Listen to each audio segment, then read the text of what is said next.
Shalom. Sekali lagi shalom. Kita akan memulai ibadah kita pada pagi hari ini. Kita mau siapkan hati dan pikiran kita. Namun sebelum itu kita mau mengambil saat teduh sejenak. Saat teduh dimulai.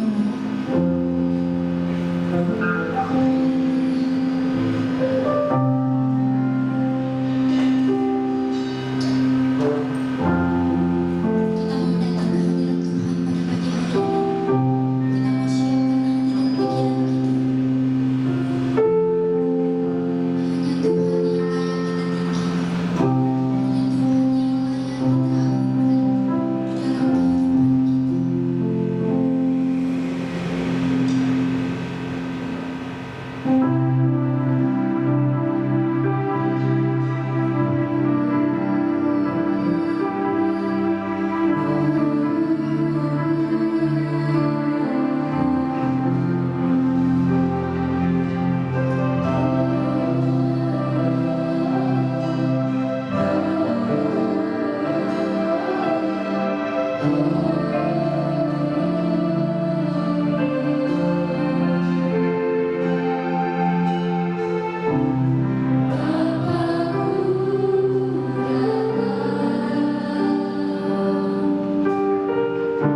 Tuhan Allah pencipta langit dan bumi, kami mengarahkan pandangan kami ke atas bukit, lembah, dan gunung.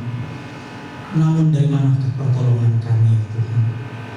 Pertolongan kami datangnya daripada Tuhan, pencipta alam semesta ini. Kiranya jadi ibadah pada pagi hari ini di dalam nama Tuhan kami Yesus Kristus.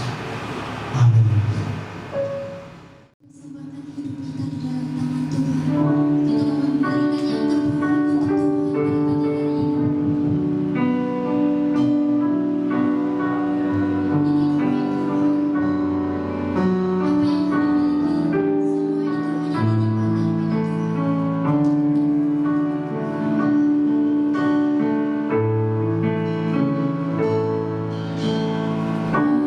Amin.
Ini tubuhku, aku berikan kepadamu ya Yesus, sebagai persembahan yang berkenan di hadapan-Mu. Terimalah jiwa dan roh kami sebagai persembahan yang hidup hanya kepadamu. Dan saat ini Tuhan, kami mau mendengarkan firman-Mu.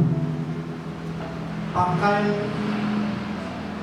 pendengaran kami, supaya kami boleh sungguh-sungguh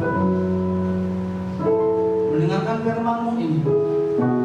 Dan firman-Mu bisa menyegarkan kehidupan kerohanian kami, sehingga di kemudian hari kehidupan kami semakin berubah. Pakai hamba-Mu yang penuh keterbatasan, seturut dengan kehendak Tuhan. Dalam nama Tuhan Yesus kami berdoa. Amin. Silakan Ibu, Bapak Ibu, kasih dalam Tuhan. Shalom. Shalom. Puji Tuhan. Ibadah pertama tadi mengangkat tema tentang berbahagia. Saya selalu mengikuti 2 kali ibadah, karena saya terbeban untuk mempersiapkan segala sesuatunya, baik perangkat audio, lightingnya, maupun yang lain. Ketika saya ada di luar kota, saya tidak bisa mempersiapkan dan saya serahkan kepada pemuda dan anak-anak kami. Saudara kasih dalam Tuhan Yesus, kita langsung saja buka di dalam Mazmur pasal 62 ayat yang kedua. 1 ayat saja kita merenungkan firman Tuhan ini. Kita baca bersama-sama.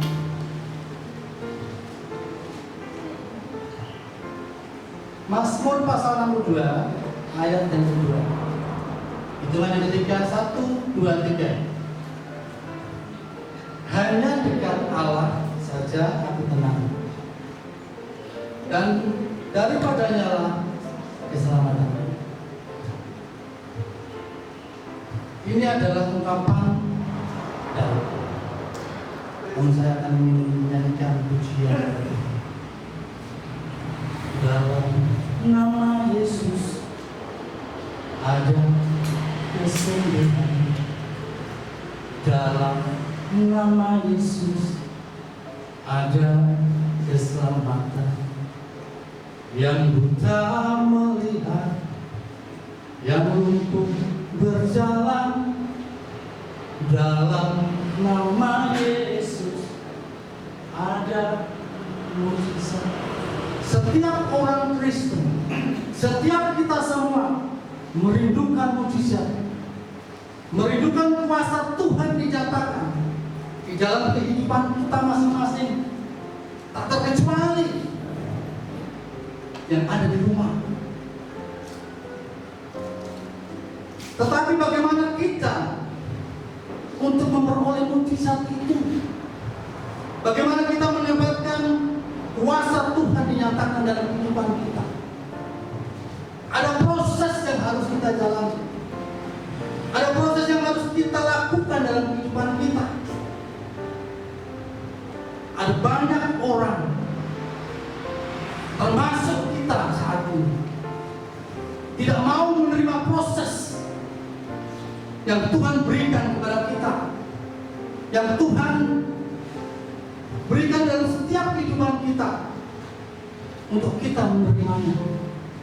Kita belum siap dan kita tidak siap untuk menerima proses itu, tetapi kita merindukan mujizat Tuhan. Itu pasti. Kehidupan orang percaya tidak semudah membalikkan telapak tangan ketika kita berdoa. Saat itu ada proses yang harus kita kerjakan, karena proses itu yang menentukan layak dan tidaknya kita menerima janji. Seorang mahasiswa akan disebut sarjana ketika harus melewati proses demi proses. Semester pertama, kedua, ketiga, keempat, sampai akhir semester yang ke-8 dan dinyatakan lulus layak wisuda sehingga menyandang gelar sarjana.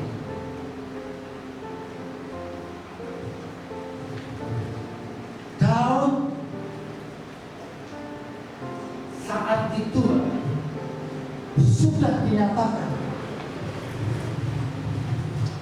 diurapi menjadi raja, namun mahkota raja belum dia dapatkan, belum dia miliki, karena kehidupannya selalu dibunuh dengan kematian.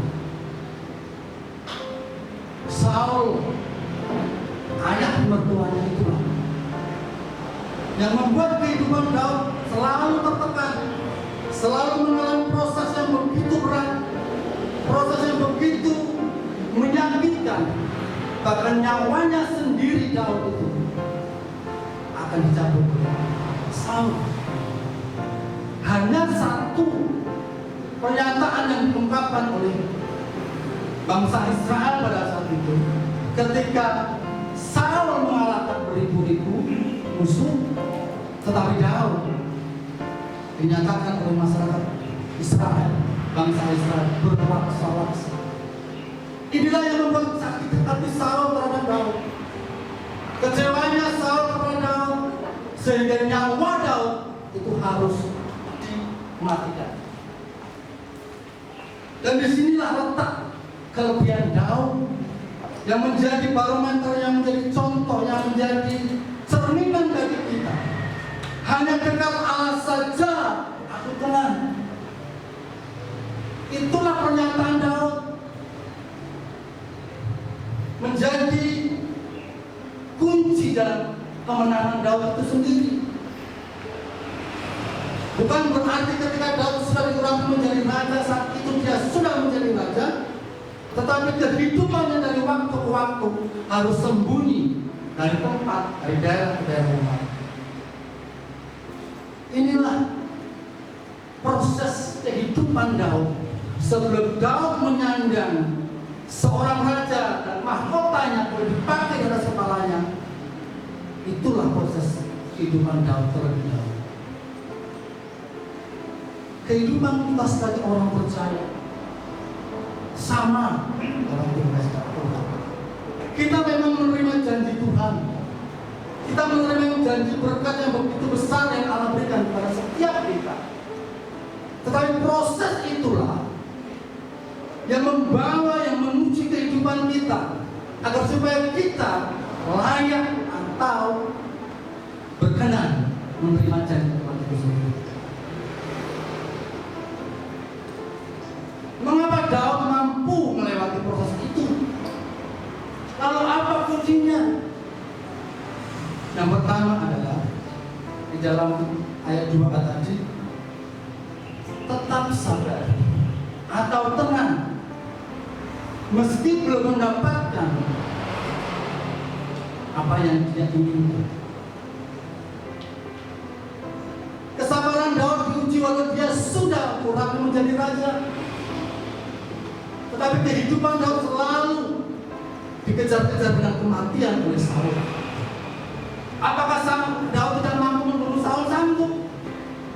Apakah Daud tidak mampu memberikan perlawanan kepada Saul? Mampu.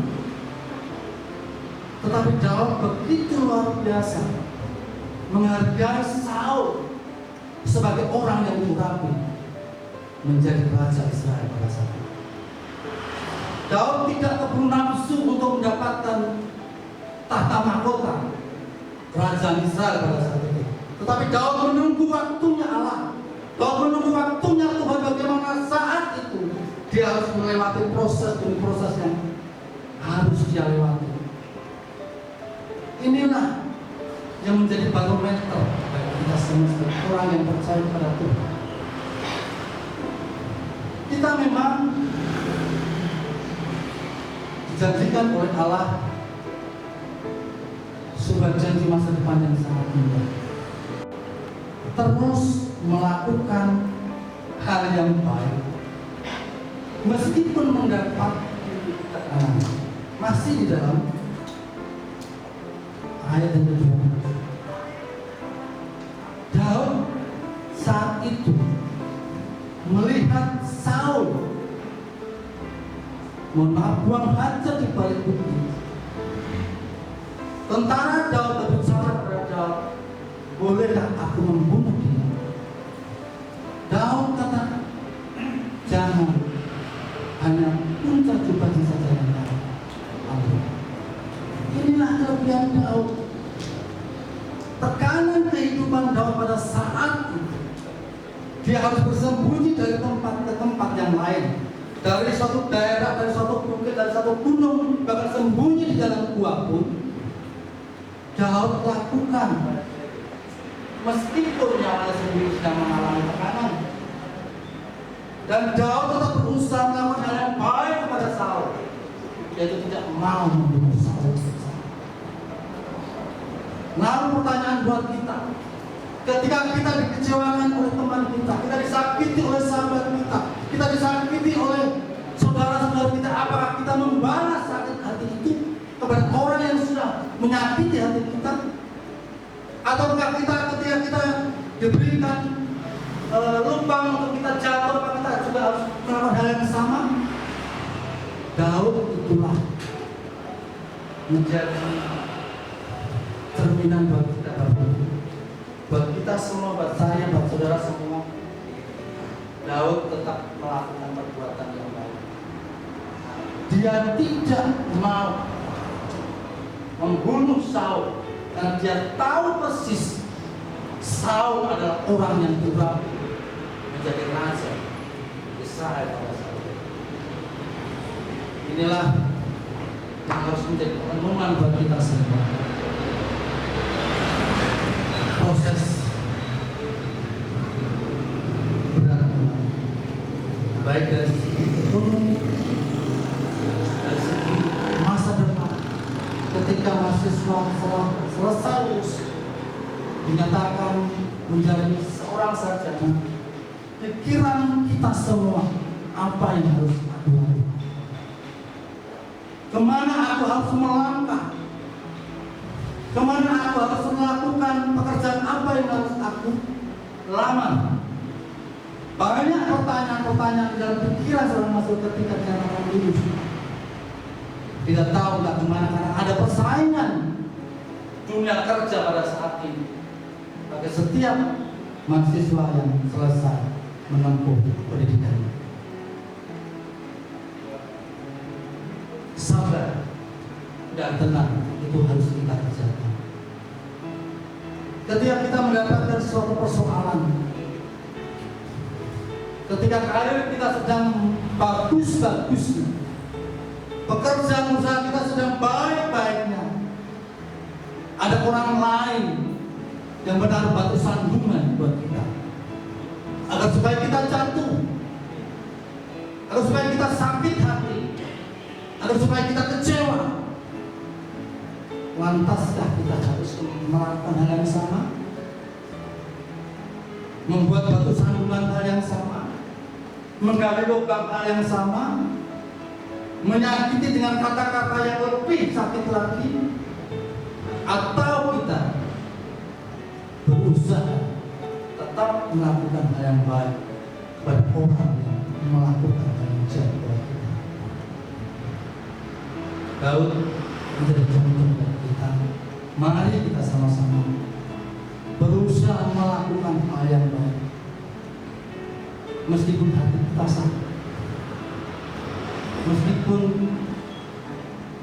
orang lain menggali lubang untuk kita bisa jatuh, tapi kita tetap memberkati dan mengasihi seperti firman Tuhan, kasihlah. Ada yang terakhir, Bapak-Ibu, sikap Daud yang perlu kita teladani adalah tetap memiliki keyakinan yang kuat di dalam ayat 2 yang berikut. Daripadanya keselamatan. Ini Inilah satu kekuatan Daud pada saat itu. Dia yakin kepada Allah. Dia yakin kepada Tuhan yang menjanjikan mahkota kerajaan Israel. Meskipun saat itu dia belum menerima mahkota kerajaan dan belum bisa menduduki sebagai seorang raja di tahta dan singgasana kerajaan. Tetapi Daud memiliki keyakinan yang kuat kepada Tuhan. Dia percaya pasti Tuhan berikan pada waktu yang sudah Tuhan tentukan. Tuhan pasti menolong. Tuhan pasti memberikan segala sesuatu sesuai dengan waktu yang sudah Tuhan tentukan. Seberapa kuat, seberapa yakinnya kita, kepercayaan kita kepada Tuhan, ketika Tuhan sudah menjanjikan segala sesuatu yang baik kepada kita, namun kita belum mendapatkannya. Lantaskah atau apa kita harus putus asa? Atau kita mengumpat Allah, mengomel-ngomel kepada Tuhan? Tuhan, mengapa ini semua harus terjadi? Mengapa ini semua harus kami alami dalam hidup ini? Kami sudah melayani-Mu, kami sudah melakukan perbuatan-perbuatan yang baik, kami sudah ikut ambil bagian dalam pekerjaan Tuhan, tetapi persoalan ini masih Engkau izinkan terjadi. Itu secara tidak langsung kita sudah menyalahkan Tuhan. Tetapi Daud tidak pernah melakukan itu. Daud tetap menaruh harapan kepada Tuhan. Daud tetap menaruh keyakinannya kepada Allah. Karena daripadanya keselamatanku, daripadanya janjinya akan diberikan kepadamu. Mari kita belajar bersama-sama. Belajar dari kisah Daud, belajar dari peristiwa kehidupan Daud yang dialaminya sebelum dia naik menjadi seorang raja yang sesungguhnya, menerima mahkota raja, menduduki tahta kerajaan bangsa Israel. Daud harus banyak mengalami proses demi proses yang Allah berikan kepadanya. Sikap terpuji Daud kepada Saul begitu menjadi gambaran buat kita semua tetap menghormati Saul sebagai raja yang diurapi Allah, meskipun nyawanya sendiri terancam. Daud sudah bisa membunuh Saul, tapi ketika itu semua Daud tidak lakukan. Dia tetap menghormati Saul sebagai raja yang diurapi. Inilah perenungan kita pada saat pagi hari ini. Terimalah proses terlebih dahulu, baru terima janjinya. Karena itulah yang akan meninggalkan kita dan kita menjadi kedekatan kita dengan Tuhan. Bukan berarti kita tidak ada masalah. Kedekatan kita kepada Allah bukan itu, kan kita tidak punya problem. Kita senantiasa dihantui, didekati masalah itu. Tapi kedekatan kita dengan Tuhan membuat hati kita tenang, sehingga kita bisa dimampukan Tuhan untuk menyelesaikan setiap persoalan dan persoalan. Mari kita berdoa. Bapa kami yang di surga, kami bersyukur padamu akan firman-Mu dan masalah-masalah dalam hidup akan datang. Hanya dekat Allah saja aku tenang dan daripada kami sadar Tuhan, kehidupan kami di dunia ini tidak seperti ketika orang melahirkan telapak tangan. Ada proses yang Tuhan berikan kepada setiap anak masing-masing untuk kami kerjakan, untuk kami selesaikan. Berikan kami kekuatan, berikan kami kemampuan, agar supaya setiap kami mampu melewati proses demi proses yang Tuhan izinkan terjadi dalam kehidupan setiap manusia, sehingga kami mampu mengatakan keselamatanku hanya daripada Tuhan. Daud menjadi gambaran bagi setiap kami. Bagaimana kehidupan Daud pada saat itu. begitu banyak melewati proses-proses itu sendiri, dan mampukan kami hal yang sama, kekuatan yang sama yang Engkau berikan kepada Daud, berikanlah juga kepada kami semua. Terpuji nama Tuhan Yesus. Hamba sudah selesai berbicara. Biar Roh Kudus yang terus mengingatkan dan memampukan kami, menghiburkan kami, untuk kami mampu melewati proses. Karena proses itu memang baik, tetapi janji Tuhan manis. Akhirnya saya bisa diterima. Di dalam nama Tuhan Yesus, kami ucap syukur atas firman-Nya. Amin.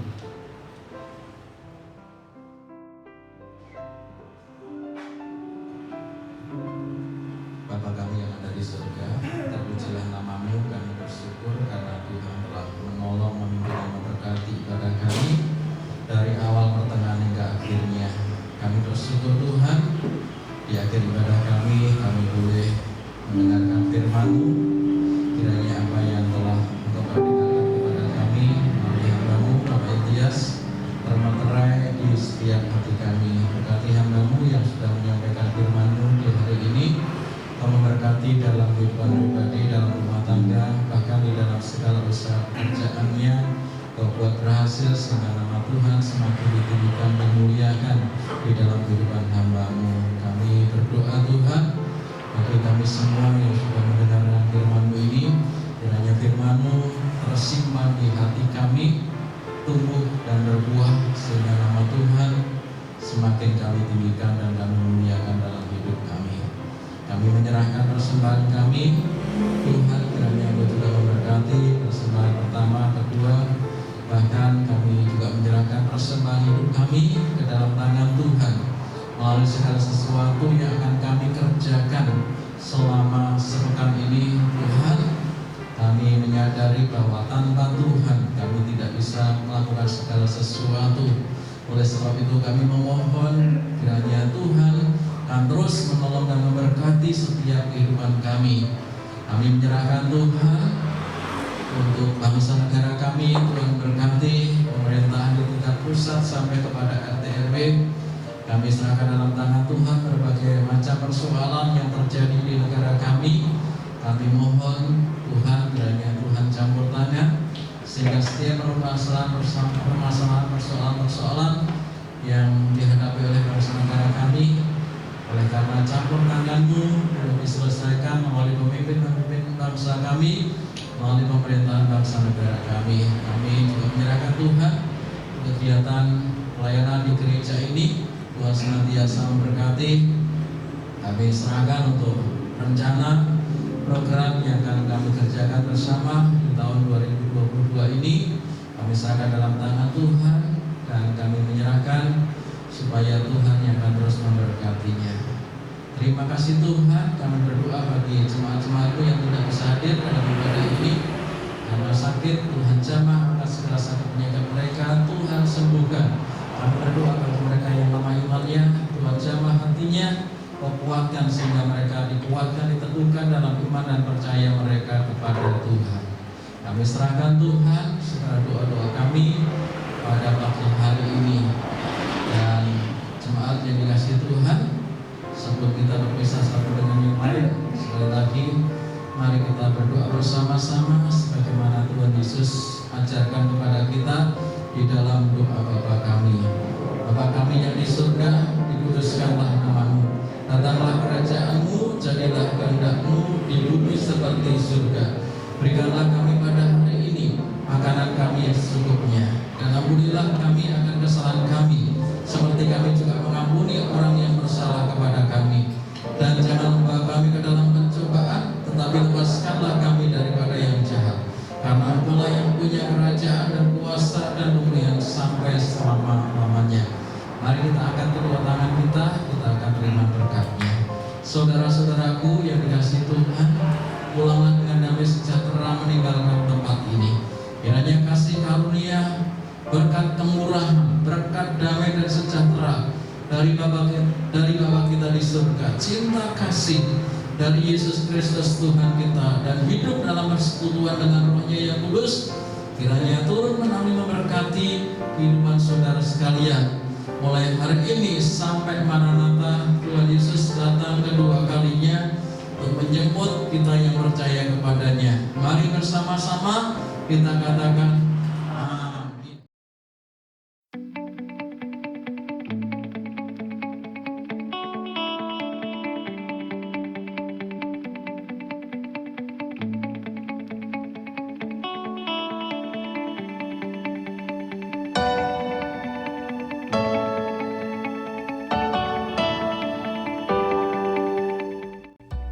Shalom, jemaat yang dikasihi Tuhan.